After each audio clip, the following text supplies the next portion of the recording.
আসসালামু আলাইকুম বিনিয়োগকারী ভাই ও বোনেরা, আশা করি সবাই ভালো আছেন। আমরা সামনের দিনগুলোতে অনেক ভালো থাকব এই আশা করছি। আজকে বেশ কতগুলো গুরুত্বপূর্ণ স্টক নিয়ে আলোচনা করব, আশা করি সাথেই থাকবেন। শুরু করছি বিপিএমএল দিয়ে। গতদিন বিপিএমএল হল্টেড হয়েছে, বাট আগামী দিনগুলিতে কেমন যাবে সেটি হলো আমাদের আলোচ্য বিষয়। তো এই জন্যে আমরা প্রথমেই যাচ্ছি মান্থলি চার্টে আমরা দেখতে পাচ্ছি স্টকটি সামনের দিকে টানার একটা প্রবণতা রয়েছে। লক্ষ্য করুন, এই স্টকটি এ পর্যন্ত যেতে পারে। এখন এ পর্যন্ত যদি আজকেই হল্টেড প্রাইস থাকে তো সেটাই যাবে, আর যদি না থাকে তাহলে হয়তো সামনে অন্য কিছু হতে পারে। তবে আরও কনফার্মেশনের জন্য আমরা সামনে যাব। আমরা দেখব স্টকটির মূল অবস্থা কোথায় আছে। লক্ষ্য করুন, এই জন্যে আমরা চলে গেলাম 6 মান্থ চার্টে। 6 মান্থ চার্টে আমরা দেখতে পাচ্ছি স্টকটি ডাউন ট্রেন্ড 100% কমপ্লিট করেছে বলে মনে হচ্ছে। তো এখন যদিও শেষ ক্যান্ডেলটি আমরা একটা উইক দেখতে পাচ্ছি, শেষ ক্যান্ডেলের এই উইকটা অবশ্যই একটা নির্দেশ করে যে এখান থেকে সে উঠে আসার সম্ভাবনাটাই বেশি। তো এখন লক্ষ্য করুন, এই স্টকটি কিন্তু পরবর্তীতে আমরা মান্থলি 6 মান্থ চার্টে আমরা যেটা দেখতে পাচ্ছি সেটা আপনি ভয় পাবেন না এই স্টকটি নিয়ে। কেননা এই স্টকটি দেখেন আগে যেখানে উঠছিল, আমরা একটু দেখে আসি সেখান থেকে।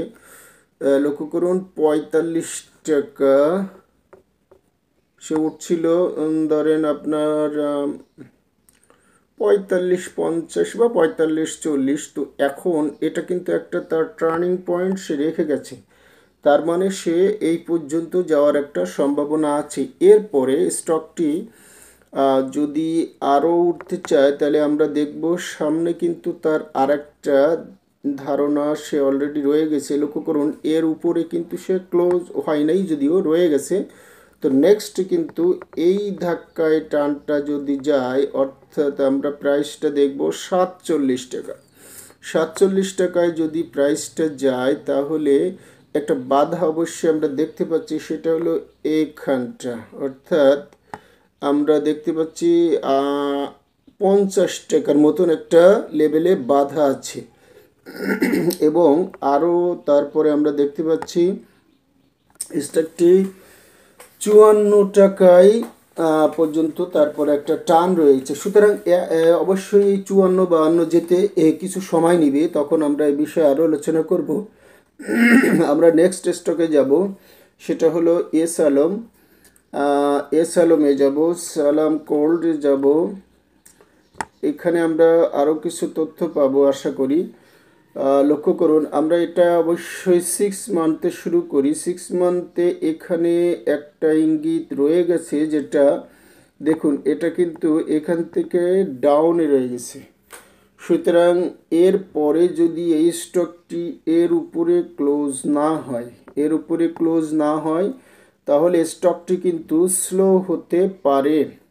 অবশ্যই 10 টাকার ডিফারেন্স আছে। আমরা আরেকটু বড় করে দেখি, 26-27। এবার আমরা দেখতে পারি, দেখুন এই যে লেভেলটা আছে, অর্থাৎ এটা হলো আমরা দেখতে পাচ্ছি 26 টাকা 90 পয়সা। এই 26 টাকা 90-এর উপরে যদি ক্লোজ হয় তাহলে এই স্টকটি পরবর্তীতে যেতে পারে হলো 30 টাকা। ঠিক আছে, 30 টাকা যাওয়ার পরে স্টকটি যাবে হলো 30 টাকার পরে যেতে পারে, সেটা হলো 30 টাকার পরে ওখানে স্লো হতে পারে কিছুদিন। স্লো হওয়ার পরে সে পরবর্তী টানে স্টকটি 33 টাকায় চলে যাওয়ার একটা সম্ভাবনা রয়েছে। 33 টাকায় সম্ভাবনা রয়েছে, এবং 33 টাকার পরে স্টকটি 34 টাকা, অর্থাৎ আমরা ধরতে পারি 33 এবং 34-এর পরে কিছুটা খেলাধুলা করবে। আচ্ছা, এর জন্যে আমরা এটা তো লং টার্মের জন্য দেখলাম, আমরা ডেইলি চার্টে একটু দেখে আসবো যে তার বর্তমান অবস্থা কি দাঁড়ায়। বর্তমান অবস্থায় ডেইলি চার্টে আমরা যেটা দেখতে পাচ্ছি সেটা হলো এই স্টকটি এখানে সাইড ওয়ে খেলতে পারে, ঠিক আছে, এই লেভেলটায় সাইড ওয়ে খেলতে পারে, অর্থাৎ আপনার 20 থেকে 22 লেভেলে সাইড ওয়ে খেলার পর স্টকটি টান দিয়ে যদি 29 টাকার উপরে ক্লোজ হয়, 29 টাকার উপরে ক্লোজ হয়, তবে স্টকটি 32 টাকা, হ্যাঁ 32 টাকা, অর্থাৎ এই লেভেলের উপরে যদি ক্লোজ হয়, 32-এর উপরে যদি ক্লোজ হয়, তাহলে পরবর্তী রেঞ্জ আমরা যেগুলো বললাম আর কি ওরকমভাবে যেতে পারি। তো আমরা নেক্সট স্টকে যাব, সেটা হলো সমতা লেদার। আপনারা জানেন সমতা লেদার একটা ভালো আইটেম প্রফিট দেওয়ার জন্যে আমরা এটা ছোট ছোট করে এটা সাধারণত ডিভিডেন্ড দিয়ে থাকে, কিন্তু প্রফিট দেওয়ার ক্ষেত্রে এ মাঝে বেশ ভালোই খেলাধুলা করে। তো আমরা ডে চার্ট থেকে শুরু করব। ডে চার্টে আমরা তারে বেশ কিছুদিন পরে হল্টেড অবস্থায় থাকতে দেখলাম। তো এখন এই স্টকটি হল্টেড অবস্থায় থাকছে। আজকে যদি যেখানেই আছি এর উপরে যদি সে ক্লোজ করতে পারে, অর্থাৎ যে প্রাইজে 47 টাকা 50 পয়সার উপরে যদি ক্লোজ করতে পারে, তাহলে কিন্তু স্টকটি একটা শর্ট টার্মের মধ্যে 50-এর উপরে যাওয়ার একটা সম্ভাবনা রয়েছে। তো আমরা এই স্টকটির একটু ব্যাকওয়ার্ড দেখে আসি। প্রথমে আমরা মান্থলি চার্টে যাব। মান্থলি চার্টে আমরা দেখতে পাচ্ছি স্টকটির সামনের গতি আছে, অর্থাৎ এই পর্যন্ত যাবে। ফ্লোর, একটা কথা বলে রাখি, প্রত্যেকটা স্টক আবার বলি, প্রত্যেকটি স্টক ফ্লোর অতিক্রম করবেই ইনশাল্লাহ। তো কনফার্মেশনের জন্য 6 মান্থ চার্টে যাব। এই স্টকটি আপ ট্রেন্ডে রয়ে গেছে, লক্ষ্য করুন এই স্টকটি আপ ট্রেন্ডে রয়ে গেছে। এই স্টকে ইনভেস্ট করা কিছুটা পজিটিভ ধারা আমরা দেখতে পাচ্ছি, অর্থাৎ আপ ট্রেন্ড কিন্তু ফলো করছে, ঠিক আছে, আপ ট্রেন্ড ফলো করছে। সুতরাং এই স্টকটি ছোট ছোট করে ইনভেস্ট করা যায়। আমি সবসময় যে কথা বলে থাকি, আমার কথা শুনে কেউ ইনভেস্ট করবেন না, আপনারা নিজের মতন করে সবসময়ের জন্যই ইনভেস্ট করবেন। এরপরে আমরা যাব হলো প্রাইম লাইফ হুট করে, অর্থাৎ ইন্স্যুরেন্স সেক্টরগুলো কেন হুট করে এরকম হচ্ছে সেটা আমরা একটু দেখব। তো প্রাইম লাইফে এই অনেক আগে অবশ্যই বলেছিলাম যে প্রত্যেকটা লাইফ সেক্টর আপনার লং টার্মের জন্য ইনভেস্টের জন্য উপযোগী হয়ে গেছে। বাস্তবতা এখানেও তাই দেখলাম। তো আমরা এর একটু ফাইনাল কনফার্মেশনে যাব। এখানে আমরা দেখব না, কেননা অনেক বড় করে দেখতে হবে, আমরা মান্থলি চার্টে দেখব। মান্থলি চার্টে স্টকটি যেহেতু কনফার্ম করে দিচ্ছে আপ ট্রেন্ড কনফার্ম করে দিচ্ছে, অর্থাৎ স্টকটি সামনের দিকে যাবে, এটাই ইঙ্গিত দিচ্ছে। তো এখন স্টকটি পরবর্তীতে এই লেভেলে যেতে পারে, অর্থাৎ লেভেলটা হলো আপনার 44 টাকা যাওয়ার একটা সম্ভাবনা রয়েছে। তো এই স্টকটি আরও কনফার্মেশনের জন্য আমরা একটু যাব হলো ডে চার্টে যাব, যে আগামী দিনগুলোতে কেমন যেতে পারে। লক্ষ্য করুন এই স্টকটি যদি এই প্রাইজের সামান্য উপরে ক্লোজ হয়, তাহলে ভবিষ্যৎ অনেক ভালো হয়ে যাচ্ছে, কেননা স্টকটি এই লেভেলটাই যে শুধুমাত্র সাইড হয়ে থাকতে পারে। অর্থাৎ আমরা দর কনফার্মেশনের জন্য আরেকটু স্লো করব, সেটা হলো দেখেন এই লাইনটা একটু সাইড হয়ে থাকতে পারে, অর্থাৎ 42 লেভেলে সাইড হয়ে থাকার পরে সে এখান থেকে উপরের দিকে যাবে, অর্থাৎ 47 ওভার করবে, এবং 47 ওভার করার পরে সে সামনের দিকে যাবে। আমরা প্রাইম লাইফ নিয়ে এতক্ষণ আলোচনা করলাম। এরপরে আমরা যাব হলো তশরিফা। আপনারা জানেন তশরিফা বেশ কয়েকদিন আগে ভালো একটা প্রফিট দিচ্ছে আপনাদের, এবং সে একটা লং আপ ট্রেন্ডের পর ডাউন ট্রেন্ড এখানে অবস্থান করছে। এই স্টকটি আজকে স্লো থাকতে পারে, তবে এই স্টকটি যদি আজকের প্রাইজের আপে ক্লোজ হয়, তাহলে স্টকটি আপনাদের জন্য একটা প্লাস পয়েন্ট রেখে দিবে। অর্থাৎ এই স্টকটি এই প্রাইজের উপরে যদি ক্লোজ হয়, দেখেন এই যে এই প্রাইসটার উপরে যদি ক্লোজ হয়, আমি একটু বড় করে দেখাই, নাহলে বোঝার সুবিধার দরকার আছে। এই স্টকটি যদি এই প্রাইজের উপরে ক্লোজ হয়, অর্থাৎ 23 টাকার উপরে যদি ক্লোজ হয়, তাহলে পরবর্তী গন্তব্য আবার সে ঊর্ধ্বমুখী ধারায় চলে যাবে। অর্থাৎ এই স্টকটি এই লেভেলে আবার চলে যাবে, অর্থাৎ 26 টাকা, এবং বাই 26 টাকার পরে সে অর্থাৎ 27 টাকায় যাবে। 27 টাকার পরে সে এই স্টকটি রেঞ্জ হলো 29 টাকা। 29 টাকার জন্য কেউ কেউ অপেক্ষা করেন, আর যারা ডেইলি বা শর্ট খেলতে চান তারা সেল বাই করতে থাকেন। নেক্সট যাব হলো আপনার সি পার্লে। যদিও এই স্টকটি দিয়েছে মানুষকে অনেকটা, আমরা এই স্টকটির ক্ষেত্রে একটু সচেতন থাকব। তো এই স্টকটি যেখানে অবস্থান করছে সেটা বেশ একটা ক্রিটিক্যাল পয়েন্টে রয়ে গেছে। এই স্টকটি যদি আজকে যে প্রাইজে গেছে এর উপরে ক্লোজ হয়, তাহলে ভবিষ্যৎ অনেক ভালোর দিকে যাচ্ছে।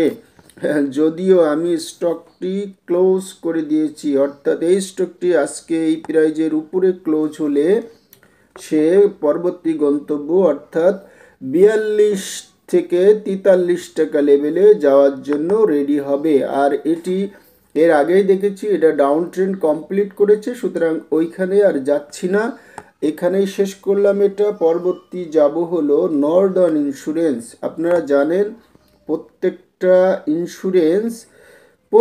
ইন্স্যুরেন্স একেবারে তলানিতে রয়ে গেছে। আপনারা ইন্স্যুরেন্সে ইনভেস্ট করলে কিছু কম বেশি প্রফিট পাবেন, যদিও এখানে সাইডওয়ে লং টার্ম ধরে দেখেন কি করে ম্যানিপুলেট হয়। লং টার্ম এই রয়েছে, এই কিন্তু 26-28 টাকার স্টক না, এর গন্তব্য কিন্তু এই স্টকটির গন্তব্য কিন্তু এই দুইটা লেভেল আমি দিয়ে দিচ্ছি। দেখেন অদূর ভবিষ্যতে এই একটা দিলাম, অর্থাৎ 35 থেকে 40, এবং পরবর্তীতে যাবে হলো 35 থেকে 40 হয়ে যাওয়ার পরে 40 থেকে 44, আর এই 40 থেকে 44টা মূলত তার স্থান, এবং সেখানে সে অনেকদিন ঘোরাফেরা করবে। এরপরে আমরা যাব আরেকটা স্টকে। আমাদের পরবর্তী স্টকটি আমারই প্রিয় স্টক, যেটা এর উপরে যদি ক্লোজ হয় তাহলে পরবর্তী সে টানের জন্য এখানে যাওয়ার জন্য রেডি হবে, অর্থাৎ 500-র উপরে যাওয়ার জন্য স্টকটি রেডি হবে।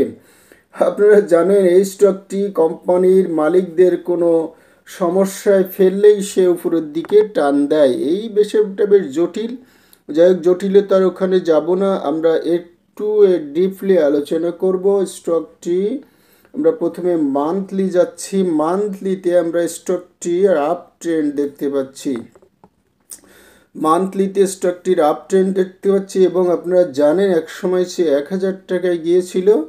তো এই স্টকটি সামনের দিনগুলোতে কয়েকটা ব্যারিকেড সেখানে রেখে গেছে, অর্থাৎ 500 টাকা। আমরা একটু বড় করে দেখার চেষ্টা করি, বড় করে দেখলে আমরা প্রাইসটা দেখতে পাচ্ছি যে এই যে লেভেলটা, অর্থাৎ 480 থেকে 530, 480 থেকে 530 লেভেলে যাওয়ার জন্য স্টকটি রেডি হচ্ছে, তবে খুব সহজে যাবে না, ধীর গতিতে যেতে পারে। আজকেই এর ভাগ্য নির্ধারণ হবে যে আসলে সে কোন দিকে যাচ্ছে এবং সামনে কোন দিকে যেতে পারে। আমরা আরও একটু কনফার্মেশনের জন্য তার একটু ডে চার্টে চলে যাব। আপনারা দেখেন এই ডে চার্টে না, মানে 6 মান্থ চার্টে যাচ্ছি। 6 মান্থ চার্টে আমরা দেখতে পাচ্ছি এই লেভেলটা সে বেশ কিছুদিন জুড়ে ঘোরাফেরা করছে। তার পারতপক্ষে স্টকটি কিন্তু দেখেন এখান থেকেও আপ ট্রেন্ডে আছে এবং এখানে তো মহা আপ ট্রেন্ডে আছে।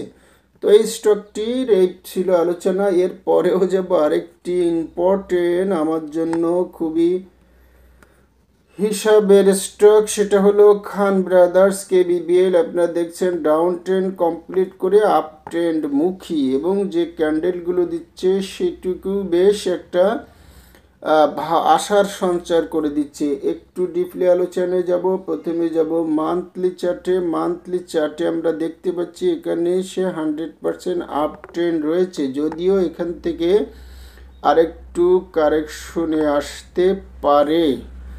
আপনারা জানেন এই স্টকটি পাবলিকের 90-91 টাকা বাই করা আছে। সেক্ষেত্রে তারা এখন অপেক্ষা না করলে পরবর্তীতে 200 টাকা যেতে পারে এবং সেখান থেকে 200 টাকা কভারেজ করে 230 টাকা যাওয়ার একটা সম্ভাবনা রয়েছে। যাই হোক, আমরা এটা আজকাল কি করব সেটা দেখার জন্য যাব হলো ডেইলি চার্টে স্টকটি স্পষ্ট নির্দেশ দিচ্ছে এখানে যদি, অর্থাৎ আজকের প্রাইজের উপরে যদি ক্লোজ হয় তাহলে স্টকটি পরবর্তী ধাপ অর্থাৎ 180 বা 78 লেভেলে যাওয়ার জন্য রেডি হচ্ছে এবং পরবর্তী টানে সে যে কাঙ্ক্ষিত প্রাইস 90-91 দিকে যেতে পারে।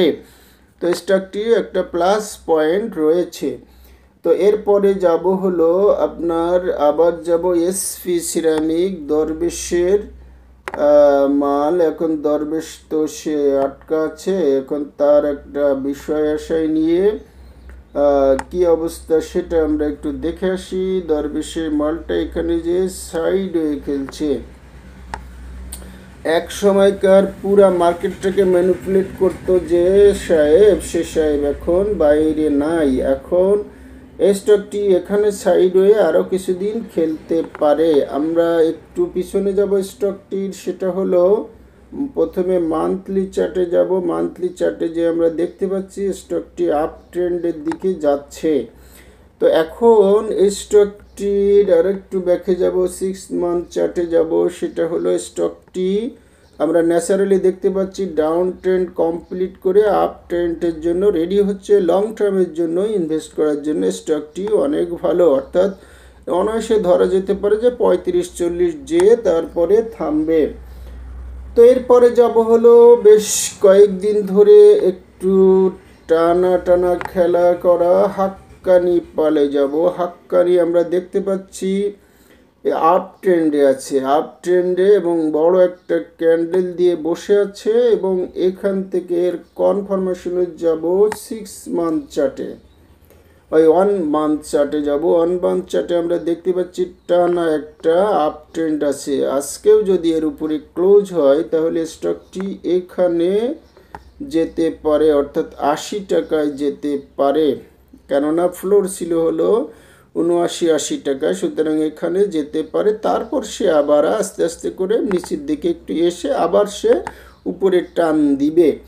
তো এরপরে আমরা যাব হলো AIL, যেটা 2 দিন ধরে পাবলিককে অনেকটা ভোগাচ্ছে। AIL আমরা একটু প্রথমে যাব ব্যাকে, অর্থাৎ 6 মান্থ চার্টে যাব। স্পষ্টত স্টকটি ঘুরে দাঁড়াতে পারে।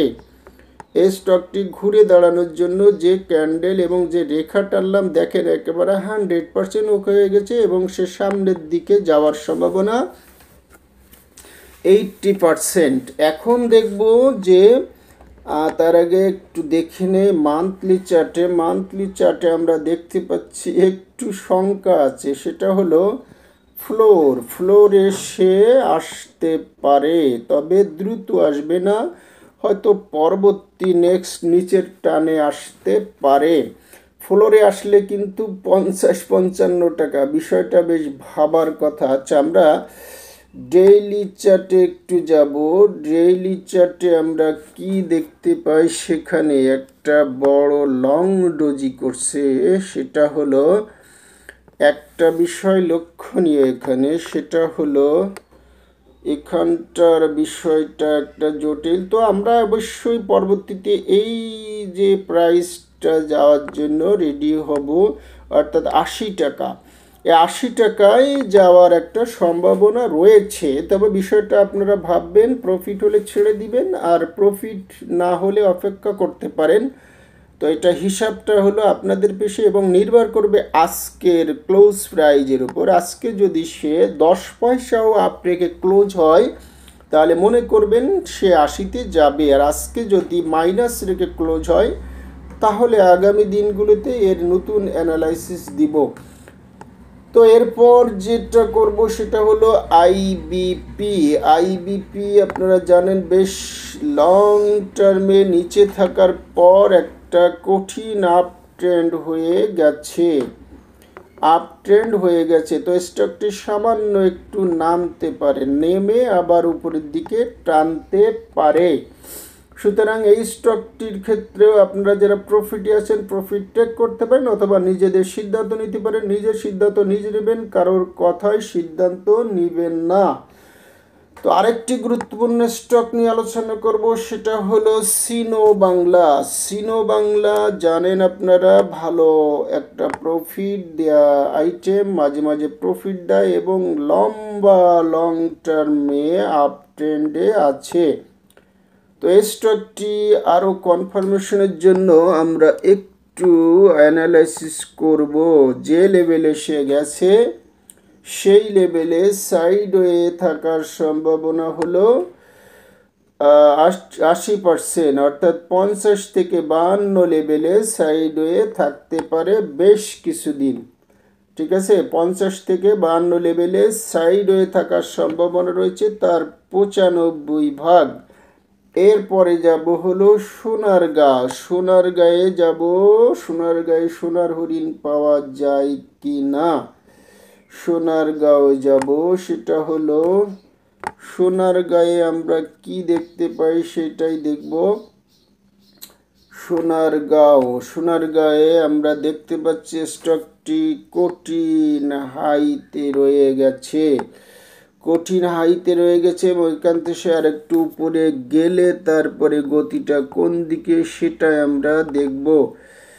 সেটা দেখার জন্য আমরা যেটা দেখতে পাচ্ছি, অর্থাৎ আগের ফ্লোরটায় সে যে তারপরে সম্ভবত নিচের দিকে আসতে পারে, তার মানে 50 টাকার পরে। আচ্ছা, এর আমরা একটু ব্যাকের দিকে যেয়ে দেখি যে কি অবস্থা স্টকটির।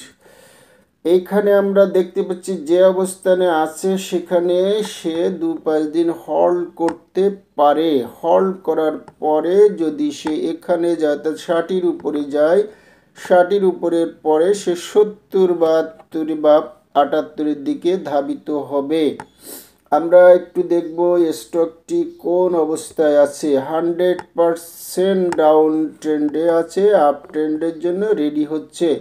তো এটা নিয়ে আর বলার কিছু নাই। এটা হলো, এরপরে যাব হলো সেই স্টকটি যেটা আপনাদেরকে কাঁদাবে সামনে, বীজ হ্যাচারি। লক্ষ্য করুন, আমি যেটা বলেছিলাম সেটাই হয়েছে, 20-22 টাকায় যাবে এর আগে বলেছিলাম, এবং সেখানেই সে গেছে এবং খুব শিগগিরই স্টকটি ধরা খাওয়াতে পারে।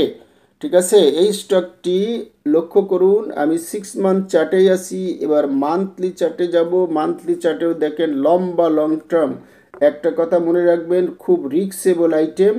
আপনারা দেখেন এখান থেকে আমরা যে টানছি যেটা, সেটা কিন্তু অবশ্যই সে এখানে ছুঁইতেই হবে তাকে, অর্থাৎ ছুঁইতে গেলে কতটা লং টার্মে তাকে নামতে হবে সেটা অবশ্যই মুখ্য বিষয়। তো আমরা ডেইলি চার্টে একটু দেখি যে স্টকটি ট্রেড করা যায় কি না। ডেলি ট্রেডে একেবারে 100% রিস্ক আইটেমে পরিণত হয়ে গেছে, অর্থাৎ সামনে উপরে কোনো রেজিস্ট্যান্স নাই। এই যেহেতু রেজিস্ট্যান্স নাই, যে কোনো মুহূর্তে যে কোনো দিকে টান দিবে এবং যে কোনো মুহূর্তে যে কোনো দিকে টান দেবে, অর্থাৎ উপরেও সে হাই কত যাবে বলা যায় না, এবং নিচে আসলে সে কোথায় একটু স্লো হতে পারে সেটুক বলা যেতে পারে। অর্থাৎ এই লেভেলটা, অর্থাৎ 108-10 লেভেলে এসে সে আর একটু স্লো হতে পারে।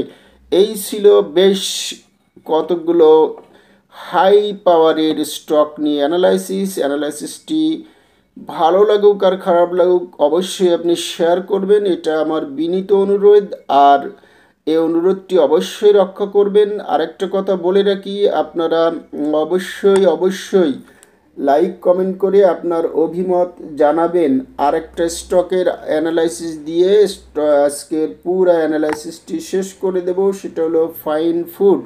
ফাইন ফুড আপনারা দেখতে পাচ্ছেন এই লেভেলে কিন্তু সাইড ওয়ে আছে। সাইড ওয়ে থাকার পর স্টকটি কিন্তু রিস্ক হয়ে যায়, হয় উপরে টানে না নিচে টানে। তো আমরা স্টকটি কোন দিকে টানতে পারি একটু দেখে আসি। স্টকটি যেখানে আছে সেখান থেকে সে বেশ মুশকিল অবস্থানে আছে। যে দুটো ক্যান্ডেল এখানে দিয়েছে আপনার খেয়াল করুন, এই দুটাই হলো মারাত্মক ক্যান্ডেল, অর্থাৎ সে উপরেও টানতে পারে আবার নিচেও টানতে পারে। আমি এখানে এর বিস্তারিত বলবো না, বরং উল্টে যাব হলো 6 মান্থ চার্টে। 6 মান্থ চার্টে স্টকটির একটা নেগেটিভ ইঙ্গিত দিয়ে রাখছে, সেটা হলো একটি লাল ক্যান্ডেল এবং সে ডাউন ট্রেন্ডের দিকে অগ্রসর হচ্ছে। এখন আপনারা নিজেরা বুঝে শুনে বাই করবেন, হিসাব নিকাশ করে চলবেন, যাতে করে আপনারা সমস্যায় না পড়েন। সবাই সুস্বাস্থ্য এবং সুন্দর জীবন কামনা করেছি আমব্রত তাকওয়ার সাথে পালন করার অভিমত জানিয়ে আজকের মতো অ্যানালাইসিস শেষ করলাম। সবাই ভালো থাকেন।